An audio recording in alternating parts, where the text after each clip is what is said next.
नमस्कार बच्चों, कैसे हैं आप लोग। आशा है कि साथ साथ पढ़ाई कर रहे होंगे।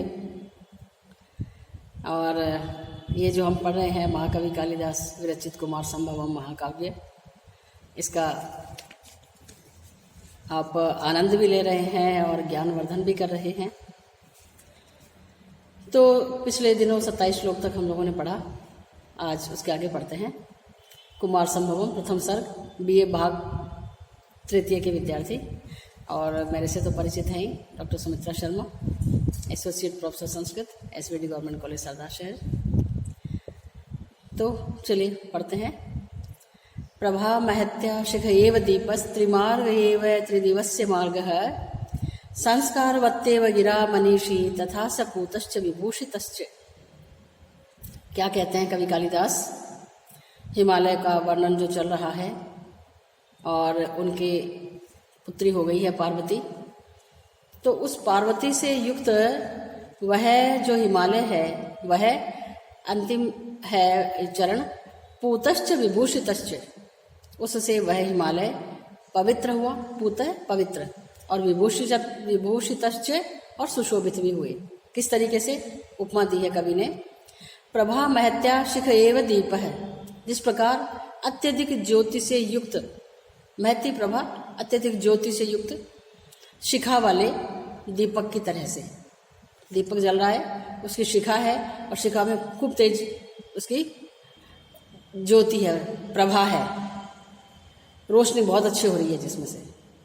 और त्रिमार्ग ये वह त्रिदिवसीय मार्ग है। और त्रिमार्गया माने मंदाकिनी, मंदाकिनी आकाशगंगा, आकाशगंगा से जिस प्रकार त्रिदिवसीय मार्ग है, त्रिदिव का स्वर्ग का मार्ग माने आकाश मार्ग, जिस तरह से सुशोभित होता है। और तीसरी उपमा संस्कार वत्ते व गिरा मनीषी, संस्कार युक्त वाणी से मनीषी विद्वान व्यक्ति, संस्कारवान सुसंस्कृत परिष्कृत शुद्ध भाषा से जिस प्रकार मनीषी विद्वान व्यक्ति सुशोभित होते हैं, उसी तरह से वह हिमालय पार्वती से पूतश्च विभूषितश्च पवित्र हुए और सुशोभित हुए। एक के बाद एक कई सारी उपमाएं उन्होंने दी हैं। मालोपमालंकार होते हैं, आप लोग जानते हैं। अगला श्लोक है मंदाकिनी सैकत वेदिका भी सा कंदुकै कृत्रिम पुत्रकैश्च रेमे मुहुर्मध्य गता सखीनाम क्रीड़ा रसम निर्विशतीव बाल्ये। पार्वती बड़ी हो रही है धीरे धीरे। बाल्ये बाल्यकाल में वह क्रीड़ा रसम निर्विशती, क्रीड़ा रस का सेवन करती हुई, बालक क्रीड़ाओं का आनंद लेती हुई, बचपन का आनंद लेती हुई क्या कर रही है, किस किस प्रकार से खेलती हैं। मंदाकिनी सैकत वेदिका भी, मंदाकिनी गंगा नदी के सैकत बालुकामय जो उसके तट हैं उनके ऊपर वेदी बना करके, घरौंदे नहीं बनाते हैं, बच्चे होते हैं, गीली मिट्टी जब होती है तो नदी है तो नदी के किनारे जो गीली मिट्टी है उससे वह घरौंदे इत्यादि बनाती हैं। कंदु के गेंद से खेलती हैं। कृत्रिम पुत्र कैश्चय, और कृत्रिम पुत्र कहते हैं गुड़िया, गुड्डे गुड़ियों को खेलती हैं बच्चियां, तो उनके द्वारा वह रेमे माने खेलती है। कैसे, मुहु माने बार बार, मध्यगता सखी नाम, सखियों के साथ में, सखियों के बीच में, सखियों के साथ में, सखियों सहित वह क्रीड़ा रसम निर्विशती व बाल्य, बाल्यकाल की क्रीड़ाओं का आनंद लेती हुई वह पार्वती मंदाकिनी गंगा नदी के किनारे पर वेदिकाएं इत्यादि बनाने के द्वारा, गेंदों के द्वारा और गुड़ियाओं से वह सखियों के साथ में रेमे रमण करती हैं, अपनी बाल क्रीड़ाएं करती हैं। ताम हंसमालः शरदीव गंगाम महोषधिम नक्तमिवात्म भास है स्थिरोपदेशाम उपदेश काले प्रपेदिरे प्राक्तन जन्म विद्या। अब थोड़ी सी और बड़ी हो गई तो अब अध्ययन भी करना है उनको, सीखनी भी ये चीजें। तो कैसे सीखती हैं, कभी क्या कहते हैं, जिस तरह से हंसमाला शरदीव गंगाम, हंसमाला हंसों की पंक्ति जिस प्रकार शरद ऋतु में अपने आप गंगा की तरफ आती है, जैसे शरद ऋतु प्रारंभ होती है। मैंने आपको पिछले दिनों वर्णन किया था कि हमारे यहाँ 6 ऋतु होती है। कालिदास ने भी ऋतु संहार में षड ऋतुओं का वर्णन किया है। 2-2 महीने की एक एक ऋतु होती है। तो वर्षा ऋतु के बाद में आती है शरद ऋतु, उसके बाद में हेमंत, और उसके बाद में शिशिर, शिशिर के बाद में फिर वसंत, और फिर ग्रीष्म और वर्षा। ये क्रम रहता है षड ऋतुओं का। तो शिशिर ऋतु में जिस प्रकार हंस पंक्ति अपने आप गंगा की तरफ आती हैं, कोई उनको बुलाकर नहीं लाता, या उधर से भी कोई हाँकता नहीं है, जहाँ कहीं से भी वो आती हैं, लेकिन जैसे स्वतः वो गंगा की तरफ आती हैं।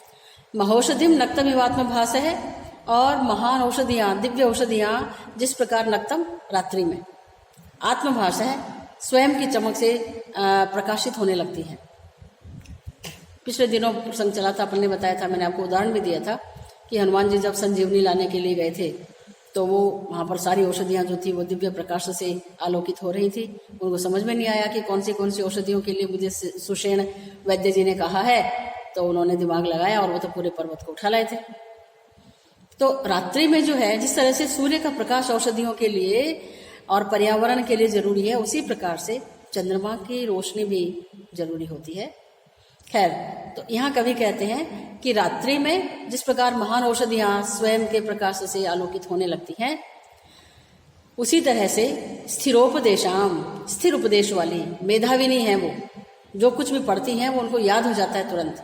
ऐसी वह उपदेश काले जब वह अध्ययन करती हैं, तो अध्ययन काल में प्रपेदिरे प्राक्तन जन्म विद्या, पूर्व जन्म की विद्याएं उनको स्वतः ही प्राप्त हो जाती है, हो गई। पूर्व जन्म की जो विद्याएं वो जब पढ़ने लगी बड़ी होकर के, तो जिस तरह से हंसमाला शरद ऋतु में गंगा की तरफ आती है, जिस तरह से महान औषधियां अपनी प्रभा से रात्रि में चमकने लगती हैं, ऐसी सारी विद्याएं पूर्व जन्म में जो पढ़ी हुई थी पार्वती की, वे भी स्वतः ही मानो उनको कंठस्थ होने लगी। इसमें भी फिर से वही मालोपमा अलंकार है, बहुत सारी उपमाएं एक साथ दी है। असंभृतम मंडनम अंगयष्टेरनासवाख्यम कर्णम मदस्य कामस्य पुष्प व्यतिरिक्तमस्त्रम बाल्यात परम साथ वह प्रपेदे। आगे क्या कहते हैं कि अब वह युवती होने जा रही है, तो उनका जो अंग यष्टि है, उनका जो शरीर है वह कैसा है?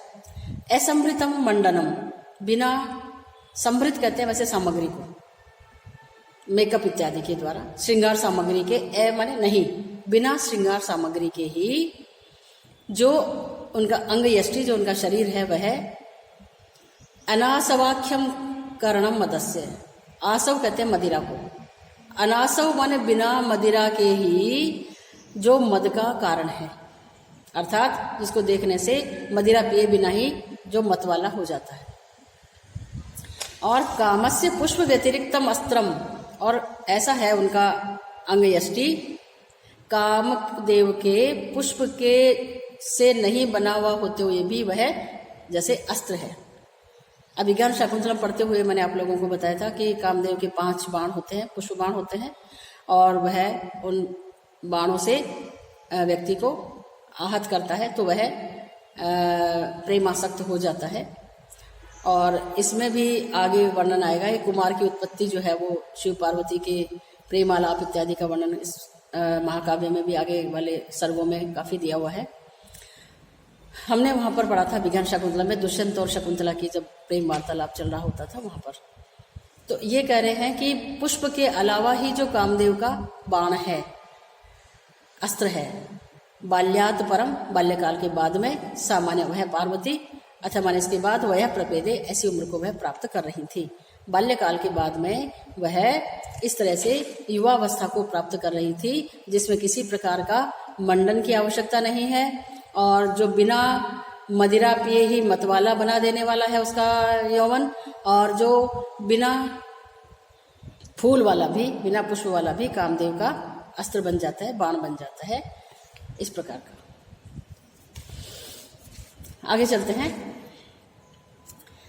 उन्मीलितम तूलिक एव चित्रम सूर्यांशुभिर्भिन्नमिवारविंदम बभूव तस्याश्चतुरस्र शोभी वपु विभक्तम नव यौवनेन विभक्तम तस्या वपु, नवीन युवावस्था से विभक्त उसका शरीर, अभी नई नई युवावस्था बाल्यकाल का हमने वर्णन पढ़ा, और जैसे ही वह युवती हो ही रही है कि उसका शरीर कैसा लग रहा है, मानो उन्मीलितम तूलिकया इव चित्रम, मानो विधाता ने तूलिका से उसका चित्र उन्मीलित किया हो, बनाया हो। आप फिर वो याद करिए, शकुंतला में शकुंतला के भी रूप सौंदर्य का वर्णन करता हुआ कभी ऐसे ही कहलवाता है दुष्यंत के मुख से कि जो विधाता ने सारी सामग्री इकट्ठी करके जैसे उसका निर्माण किया हो। तो वही बात पार्वती के सौंदर्य के बारे में कहते हैं, वही कवि हैं। रूपोच्चयन मनसा विधिना कृतानु, ऐसा श्लोक हम लोगों ने पढ़ा था। तो ये कहते हैं कि नव यौवन से विभूषित उसका शरीर जो है वह तूलिकया, तूलिका से उन्मीलितम, उकेरे गए चित्रम, चित्र की तरह से था। क्या तात्पर्य हुआ कि जैसे पहले उन्होंने फलक बनाया और उसके ऊपर चित्र उन्होंने ड्रॉ किया, चित्र बनाया पहले इसका। और सूर्यांशुभिर भिन्न विवार बिंदम, सूर्य की अंश माने किरणों से भिन्न माने विकसित, अरविंदम कमल। और जिस प्रकार से प्रातः काल सूर्य की किरणों से कमल विकसित हो जाता है, अत्यंत सौंदर्य को प्राप्त करता है, उसी तरह से पार्वती का सौंदर्य जो है वो विकसित हुए हुए कमल के समान शोभायमान हो रहा था। बभुवे माने हो रहा था, हुआ। तस्या चतुरस्र शोभी वपुः, उसका चतुरस्र शोभी, चारों तरफ से शोभित, हर प्रकार से सुशोभित उसका शरीर नव यौवनेन विभक्तम बभुव, नवीन व्यवस्था से विभक्त होया हुआ प्रतीत होता था। कैसा? दो उपमाएं दी इन्होंने कि जैसे मानो उन्होंने चित्र तूलिका से चित्र बनाया हुआ हो या एकदम जो नव विकसित कमल का फूल हो सूर्य की किरणों के द्वारा। अगला श्लोक है अभ्युन्नतांगुष्ठ नख प्रभाभिर निक्षेपणात् रागमिवोद्गिरन्तौ आजन्नतु तच्चरणौ पृथिव्याम स्थलारविंद श्रियम अव्यवस्थाम। अभ्युन्नतांगुष्ठ नख प्रभाभि, अभ्युन्नत कुछ ऊपर उठे हुए से, जिसके नाखून हैं ऐसे अंगूठों की प्रभा से, किरणों से, अर्थात जो स्वस्थ हैं नाखून तो वे लालिमा युक्त होते हैं। तो उन अंगूठों से, उन अंगुलियों से नख प्रभावी नाखूनों की किरणों से निक्षेपणात् रागम उद्गिरन्तौ, रखने से, रागम उद्गिरन्तौ विवचन का प्रयोग हुआ है। दोनों चरण कैसे लग रहे हैं? मानो लालिमा को बिखेर रहे हो। कहाँ पर? पृथिव्याम, पृथ्वी पर। तच्चरणों, उसके पार्वती के दोनों चरण। और कैसे प्रतीत होते हैं?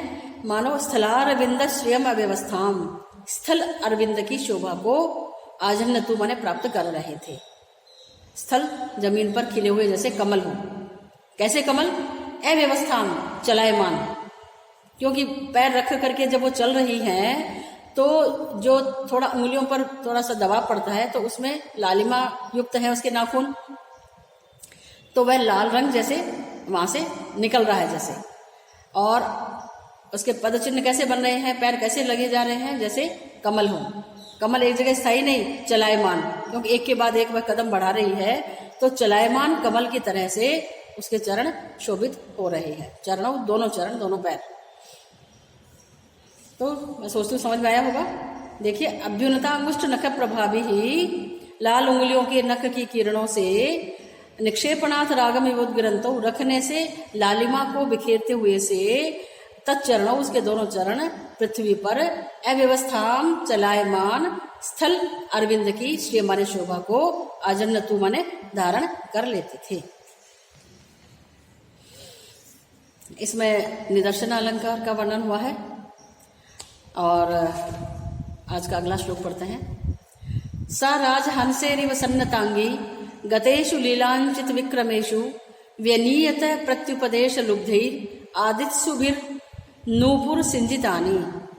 प्रत्युपदेश लुब्धई, प्रत्युपदेश माने उपदेश के बदले में, ज्ञान के बदले में ज्ञान प्राप्त करना।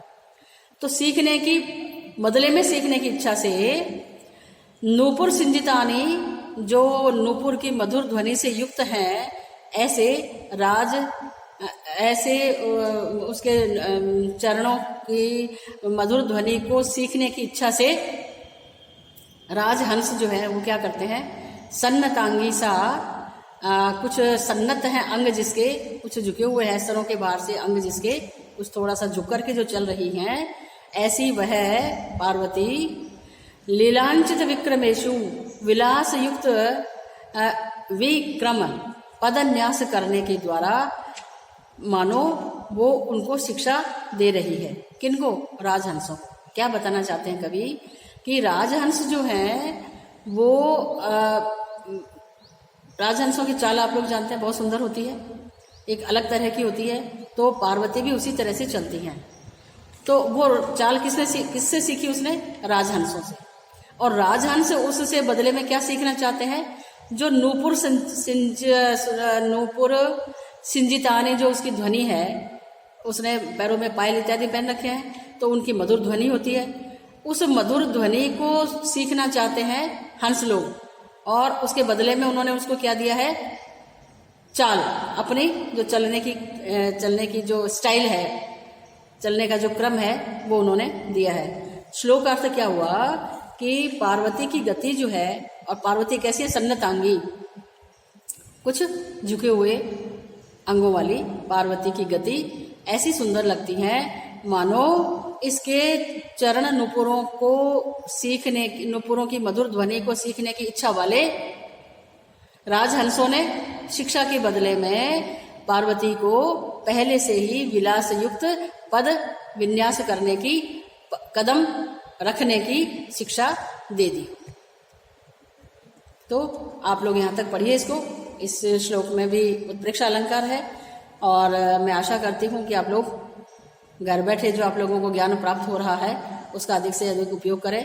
विद्यार्थियों, ये जीवन आप लोगों का जो विद्यार्थी जीवन है ये दोबारा नहीं मिलने वाला है, और अभी यदि तो आप लोगों ने परिश्रम नहीं किया तो हमेशा के लिए पश्चाताप रहता है कि अरे काश हम उस समय पढ़ लिया करते। और अब तो आपको कहीं जाना नहीं पड़ता, आना नहीं पड़ता है, आपको घर बैठे हुए ये सारी सामग्री मिल रही है। टेक्स्ट भी आपको मैं साथ साथ डाल रही हूँ, तो आप लोग अध्ययन करते रहें। Thank you.